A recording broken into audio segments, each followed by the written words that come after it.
Herzlich willkommen zu Alltag Deutsch Podcast. Stell dir vor, du arbeitest monatelang auf ein großes, wichtiges Ziel hin. Mhm. Du opferst deine Freizeit, deine Energie, vielleicht sogar deinen Schlaf. Du hast alles, also wirklich alles perfekt vorbereitet. Und dann? Und dann geht es schief. Genau. In einer einzigen, unerwarteten Sekunde fällt alles zusammen. Du fällst tief. Heute geht es bei uns nicht um die glänzenden Momente, in denen wir stolz unsere Gewinne feiern. Nein, überhaupt nicht. Wir untersuchen stattdessen, was genau in unserem Kopf passiert, wenn wir hart auf dem Boden der Tatsachen landen. Ein sehr wichtiges Thema. Willkommen zu Tag 148 unserer gemeinsamen Lernreise. Schön, dass ihr wieder dabei seid. Wir sprechen heute über Erfolg und Scheitern im Alltag. Richtig. Und wir haben uns vorgenommen, heute 15 ganz wichtige Wörter für den Alltag zu lernen. Wörter, die ihr unbedingt braucht, wenn ihr Ziele erreichen wollt. Oder eben auch mal Fehler macht. Das gehört ja dazu. Und hier ist ein wichtiger Lerntipp für euch. Hört gut zu und achtet auf die Aussprache und auch auf den Rhythmus der Sprache. Genau. Sprecht gerne laut mit und bleibt unbedingt bis zum Ende dieser Folge. Ja, das lohnt sich. Denn dort hört ihr unsere Mini-Story. Da packen wir alle 15 neuen Wörter in eine kurze, spannende Geschichte. So könnt ihr alles im Kontext hören. Aber lass uns direkt anfangen. Mit welchem Gefühl oder welcher Situation beginnt man meistens, wenn nicht alles nach Plan läuft? Bevor wir über den großen Erfolg sprechen, müssen wir über das Gegenteil reden. Das bringt uns direkt zum ersten Wort. Es ist etwas, das wir alle eigentlich nicht mögen. Der Misserfolg. Der Misserfolg, das ist ein starkes Wort. Ein Misserfolg ist ein Ergebnis, das einfach nicht so ausgefallen ist, wie man es geplant oder gehofft hatte. Auf Englisch übersetzt man das mit Failure, richtig? Ganz genau, Failure. Ich gebe euch mal einen Beispielsatz. Ein Misserfolg bei einer Prüfung ist eine Chance, es beim nächsten Mal besser zu machen. Das ist eine sehr positive Sichtweise. Ein Misserfolg ist also nur ein Ereignis. Aber oft benutzen wir ja auch ein Verb dafür. Das zweite Wort auf unserer Liste, scheitern. Scheitern. Also Scheitern ist irgendwie wie das erste Mal auf einem Fahrrad. Man fällt halt hin. Ja, das ist ein schönes Bild. Scheitern bedeutet, ein Ziel trotz großer Anstrengungen nicht zu erreichen. Man hat keinen Erfolg. Und auf Englisch? Auf Englisch heißt das to fail. Aber hier müsst ihr, also liebe Zuhörer, bei der Grammatik sehr gut aufpassen. Oh ja, die Vergangenheitsform. Genau. Die Perfektform lautet nämlich ist gescheitert. Ist gescheitert. Nicht hat, sondern ist. Richtig. Ein Beispiel dazu? Er ist mit seinem ersten Versuch, ein eigenes Geschäft zu eröffnen, leider gescheitert. Er ist gescheitert. Das klingt immer so endgültig. Und danach kommt sofort das nächste Wort. Das ist ein Adjektiv, das das Gefühl danach beschreibt. Enttäuscht. Oh ja, enttäuscht. Das ist das Gefühl, wenn eine Hoffnung oder eine Erwartung nicht erfüllt wurde. Man hat sich etwas Schönes vorgestellt und dann Dann platzt der Traum. Auf Englisch sagt man disappointed. disappointed. Genau, stell dir vor, du bekommst eine Absage für deinen Traumjob. Der Beispielsatz wäre: Er war sichtlich enttäuscht über die Absage, hat aber sofort weitergesucht. Er war enttäuscht. Aber, weißt du, manchmal bleibt es nicht bei dieser leisen Enttäuschung. Wenn man es nochmal versucht und wieder scheitert, dann wird man, Frustriert. Unser viertes Wort.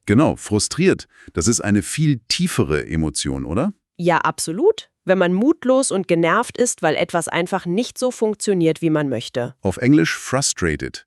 Das kennt wahrscheinlich jeder Sprachenlerner. Oh ja. Deshalb hier ein passender Satz für euch. Sei nicht frustriert, wenn die Grammatik am Anfang noch etwas kompliziert wirkt. Das ist ein sehr guter Rat. Frustriert sein hilft nicht weiter. Aber wenn diese Frustration bleibt, fängt man oft an, das fünfte Wort zu tun. Man beginnt zu zweifeln. Zweifeln. Das ist ein Verb, das einen mentalen Zustand beschreibt. Man ist unsicher, ob eine Entscheidung richtig ist. Oder ob man etwas überhaupt schaffen kann. Auf Englisch heißt das to doubt. To doubt. Und die Perfektform ist ganz regelmäßig. Hat gezweifelt. Hat gezweifelt. Zum Beispiel, man sollte nie zu lange an sich selbst zweifeln, sondern einfach den ersten Schritt tun. Das stimmt. Wenn wir also frustriert sind und zweifeln, dürfen wir auf keinen Fall aufgeben. Wir müssen logisch an die Sache herangehen. Wir brauchen eine neue Strategie. Genau. Und der erste logische Schritt ist unser 6. Wort. Wir müssen den Grund finden, die Ursache. Die Ursache. Das ist der tiefere Grund, warum etwas Bestimmtes passiert ist. Also nicht nur das Symptom, sondern wirklich der Kern des Problems. Auf Englisch nennt man das Cause. Cause. Ein Beispiel aus der Arbeitswelt. Wir müssen die Ursache für den technischen Fehler finden, um ihn dauerhaft zu beheben. Okay, wir suchen also die Ursache. Aber um diese Ursache zu finden, müssen wir aktiv werden. Das bringt uns zu Wort Nummer 7. Wir müssen analysieren.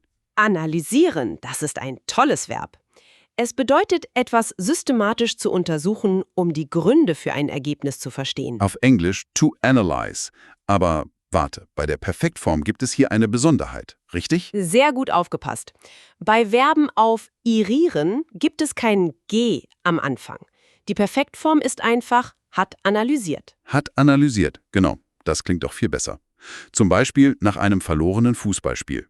Nach der Niederlage muss das Team seine Spielweise genau analysieren. Richtig. Und wenn man ehrlich analysiert, findet man oft das nächste Wort auf unserer Liste. Wort Nummer 8. Das Hindernis. Ah, das Hindernis. Das ist etwas, das einem buchstäblich im Weg steht. Ja, etwas, das das Erreichen eines Ziels schwierig macht. Auf Englisch sagt man Obstacle. Obstacle, ein schönes Wort. Der Beispielsatz dazu lautet: Auf dem Weg zum Erfolg gibt es immer wieder kleine Hindernisse, die man überwinden muss. Genau. Jeder Weg hat Hindernisse. Und wenn wir das Hindernis dann kennen, also nachdem wir analysiert haben, was machen wir dann beim nächsten Mal? Wir versuchen es nicht mehr zu berühren. Genau. Unser 9. Wort. Wir wollen es vermeiden. Durch Vorsicht verhindern wir, dass ein Fehler noch einmal passiert. Vermeiden bedeutet auf Englisch to avoid. To avoid. Und die Perfektform? Die ist unregelmäßig. Hat vermieden. Er hat den Fehler vermieden. Ein super wichtiger Schritt. Ein Beispiel? Durch eine gute Vorbereitung kann man viele unnötige Fehler von vornherein vermeiden. Das ist ein toller Tipp für jede Prüfung. Und bevor wir jetzt zum Aufstieg kommen, also wie wir wirklich erfolgreich werden, haben wir eine kleine Bitte an euch. Genau. Wenn euch unser Podcast beim Deutschlernen hilft, dann abonniert gern unseren Kanal und gebt uns einen Daumen nach oben. Das unterstützt uns sehr. Danke. So, wir haben die Fehler analysiert, wir wissen, wie wir sie vermeiden. Jetzt geht es vorwärts in Richtung Ziel. Jetzt wird's positiv. Wort Nummer 10. Für den Neustart muss man eine bestimmte Eigenschaft haben. Man muss mutig sein. Mutig. Das ist ein Adjektiv und bedeutet, dass man trotz Angst oder trotz eines hohen Risikos etwas Schwieriges wagt. Auf Englisch brave. Und ich finde es wichtig, mutig sein heißt nicht, dass man keine Angst hat. Nein, ganz im Gegenteil. Man hat Angst, aber man macht es trotzdem. Es war eine sehr mutige Entscheidung, den sicheren Job zu kündigen und neu anzufangen. Wow, ja, das ist mutig. Aber Mut allein reicht nicht. Man muss jeden Tag weitermachen. Du meinst Wort Nummer 11? Man muss konsequent sein. Konsequent, ja. Das ist, als ob man eine Pflanze jeden Tag gießt, ohne Ausnahme, wenn man eine Entscheidung dauerhaft verfolgt. Das englische Wort dafür ist consistent. Consistent. Ein perfekter Satz für euch als Deutschlerner. Wer konsequent an seinem Deutsch arbeitet, wird sehr schnell Erfolge sehen. Das wirklich wahr. Konsequent sein ist anstrengend. Aber es bringt uns zu Wort Nummer 12, der Fortschritt. Der Fortschritt. Das ist die positive Weiterentwicklung in einem Prozess. Das englische Wort dafür ist Progress. Progress. Es ist so wichtig, diesen Fortschritt auch zu sehen, oder? Absolut. Auch wenn wir das Ziel noch nicht erreicht haben, ist jeder kleine Fortschritt wichtig. Man muss das feiern. Genau, feiert jeden kleinen Schritt. Denn wenn man diese Fortschritte sieht, passiert mental etwas ganz Tolles. Unser 13. Wort entsteht, das Selbstvertrauen. Das Selbstvertrauen. Ein wunderbares deutsches Wort. Es ist der feste Glaube an die eigenen Fähigkeiten und den eigenen Wert. Man vertraut auf sich selbst. Auf Englisch Self-Confidence. Richtig, Self-Confidence. Ein Beispiel.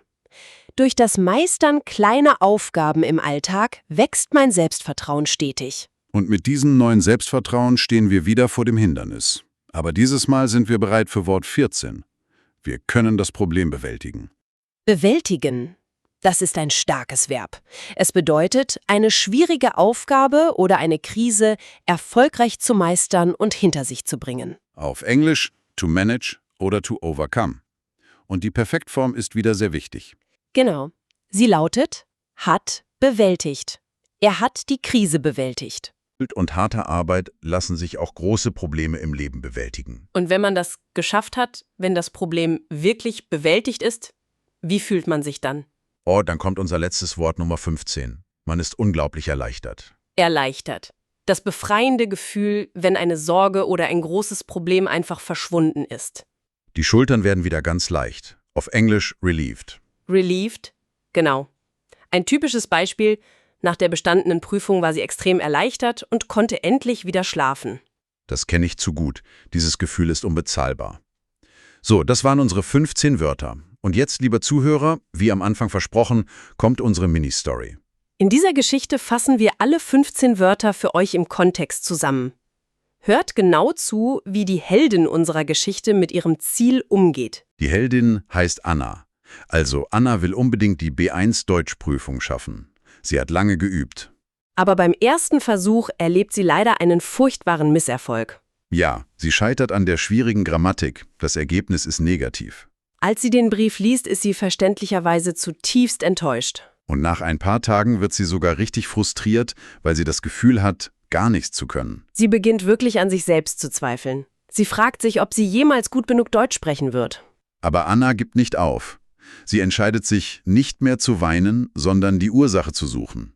Genau, sie setzt sich an den Schreibtisch und analysiert ihre Fehler im alten Test ganz genau. Und dabei erkennt sie endlich ihr größtes Hindernis.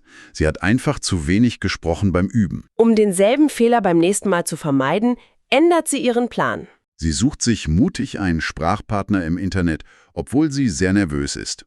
Von da an übt sie konsequent jeden einzelnen Tag das Sprechen mit ihm. Bald zieht sie den ersten echten Fortschritt. Die Wörter kommen schneller.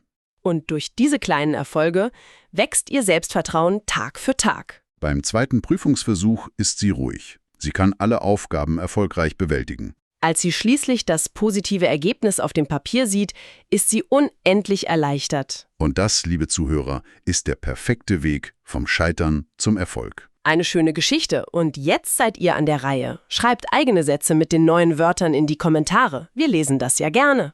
Übung macht den Meister. Abonniert den Kanal und gebt einen Daumen nach oben, wenn es euch gefallen hat. Und seid auch morgen wieder dabei.